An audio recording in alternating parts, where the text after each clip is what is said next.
right. So, can you introduce yourself? I'm tell Ben about Palm, the the Yarnell Fire Chief. And can you tell us about this meeting that was just held here just now? Well, we just had a community meeting at the Presbyterian Church, and we were let the community be aware of who everyone was that was helped putting out the fire and who the team is right now that is currently fighting the fire.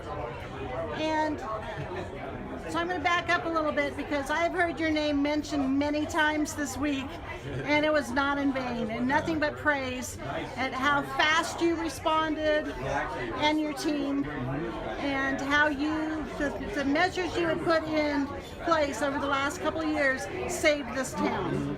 Well, in the last 3 years, we had grants from state forestry, and also BLM had helped support some of the money that was used for that.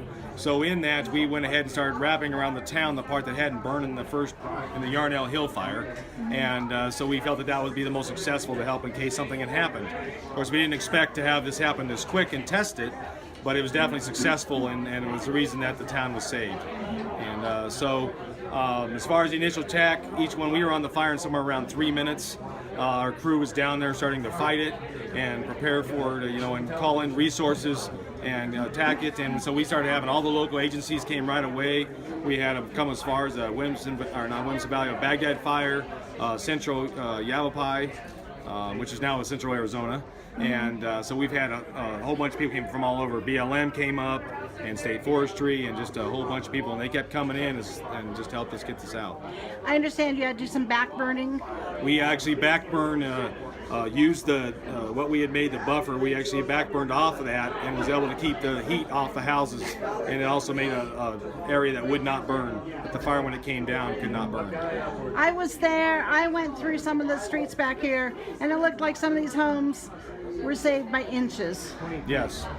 Yes, they were. They were saved by inches, and some we were right there putting water right on the house to try and keep them from burning down. And because we didn't have a lot of grass and a lot of thick brush, we were able to save them.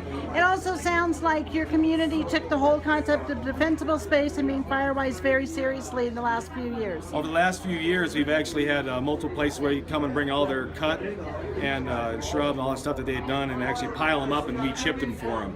And so it's been a big process for the town to try and just keep working towards this. So. And what about the folks then that came in to assist, Alan and his team? Alan and his team, great team. I've known them for some time. I've actually worked on that team, and they're very supportive, and they've been helping us out this whole time to really just make things be, the transition of getting everyone back in their homes, successful. APS came out. They did a lot of work too. APS came out, and they were working 24 hours a day to get our town back up, and so that's been great. And the water company has worked real hard to make sure nothing was going on in theirs. So let's talk about next steps. What happens next? I understand they're still working on the fire to a certain extent. They're still working on the fire, and obviously after this we will continue to do the areas, take care of the areas that need to be to keep protecting the town.